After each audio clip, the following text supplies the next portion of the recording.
RR captain rayon Parag చిక్కుల్లో పడ్డాడు. Dressing రూమ్లో ఈ సిగరెట్ కాలుస్తూ కెమెరాకు చిక్కాడు. సో ఈ సంఘటన అయితే పంజాబ్ కింగ్స్తో జరిగిన మ్యాచ్లో చోటు చేసుకుంది. అంటే ఇప్పుడు ఇదైతే ఒక పెద్ద కాంట్రవర్సీగా కూడా టర్న్ అయింది. సోషల్ మీడియాలో చాలామంది రియాన్ పరాగ్ని విమర్శిస్తున్నారు.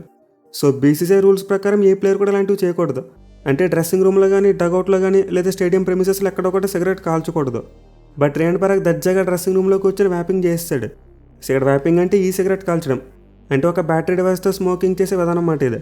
అయితే అలా ఈ సిగరెట్ తాగడం కేవలం బీసీసీఐ రూల్స్కి మాత్రమే విరుద్ధం కాదు, మన గవర్నమెంట్ కూడా దీన్ని బ్యాన్ చేసింది. అది కూడా ఎప్పుడో 2019 సంవత్సరంలో. సో దీంతో ఇప్పుడు రియాన్ పరాగ్ 2 రకాలుగా చిక్కుల్లో పడ్డాడు. అంటే ఒకవైపు బీసీసీఐ అతని మీద ఆల్రెడీ ఇన్వెస్టిగేషన్ మొదలుపెట్టింది. అండ్ ఇందులో అతని దోషాన్ని తెలిస్తే చాలా పెద్ద పనిష్మెంట్ ఇస్తారు. లైక్ అతని మ్యాచ్ ఫీజు నుంచి భారీగా కోత విధిస్తారు. అండ్ ఆల్సో డీమెరిట్ పాయింట్స్ ఇస్తారు. అట్ ది సేమ్ టైం 1 నుంచి 2 మ్యాచ్లు బ్యాన్ కూడా వేయొచ్చు. అయితే రియాన్ పరాగ్ యొక్క సమస్యలు ఎంతవరకు ఆగిపో గవర్నమెంట్ కూడా ఏదో ఒక చర్య తీసుకుంటుంది. నార్మల్గా అయితే ఇలా ఫస్ట్ టైం దొరికినప్పుడు 1 lakh రూపీస్ ఫైన్ వేస్తారంట.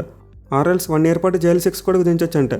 సో ఇప్పుడు సోషల్ మీడియాలో దీని గురించి తెగ చర్చలు జరుగుతున్నాయి. మెయిన్లీ పరాగ్ యొక్క బిహేవియర్ మీద గతంలోనే చాలా విమర్శలు వచ్చాయి.